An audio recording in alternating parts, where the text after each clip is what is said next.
ရပြီလားရပြီလေအစင်မပြီးသေးဘူးတင်ဒီမှာဒူရီတို့ရပြီကိုကြီးကြောက်လို့လား မကြောက်ပါဘူးကိုကြီးကြောက်စရာမလိုချင်းစရာကျေးဇူးများကျေးဇူးတင်ပါရှင်ဒီရောကျေးဇူးများတင်ပါတယ်ဒီရောလေဟောကျေးဇူးပါရပါပြီဘာဖြစ်တာတန်ကြလေးပါလေအပုံနဲ့ဘာဖြစ်သွားလဲဘာမှမဖြစ်ဘူးတားလို့ပါဆိုင်မှုနဲ့အပုံနဲ့ဘယ်လိုပတ်သက်လဲတားလို့ပါဟုတ်လားအမအမလုံးမမောင်ပါလေအခန်းထဲမှာလည်းမမေရောက်နေတယ်အမေအတိခိုင်းရောက်နေလားအတိခိုင်းကိုမေတဲ့လားဟောအမေရမလို့အမေခေါ်တာဘာဖြစ်ပုံသားလဲဟုတ်ပါအရှိသားလည်းအသက်ဆောင်နေမန္တလေးမြို့ဦးပေတရလမ်းမပေါ်မှာစကယ်ရီရဲ့အလုံးပုံးများပါတယ်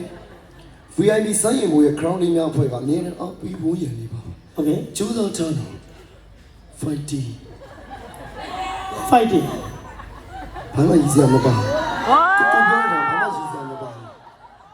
fighting အပြုံးလေးဟိုးကြမလို့အော်အဲ့ဒါဝိုးရက်ကွက်လားဝိုးရက်ကွက်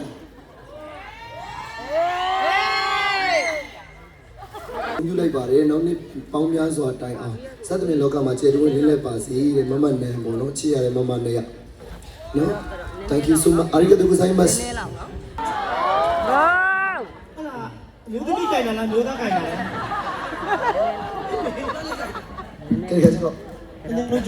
တညာလုံးကြွားတယ်မှာနာမည်တော့မန်းလေးလာကနေပြောင်းထားတာဘာလဲတော့စိုင်းရီမို့တော့စိုင်းရီကြွားတယ်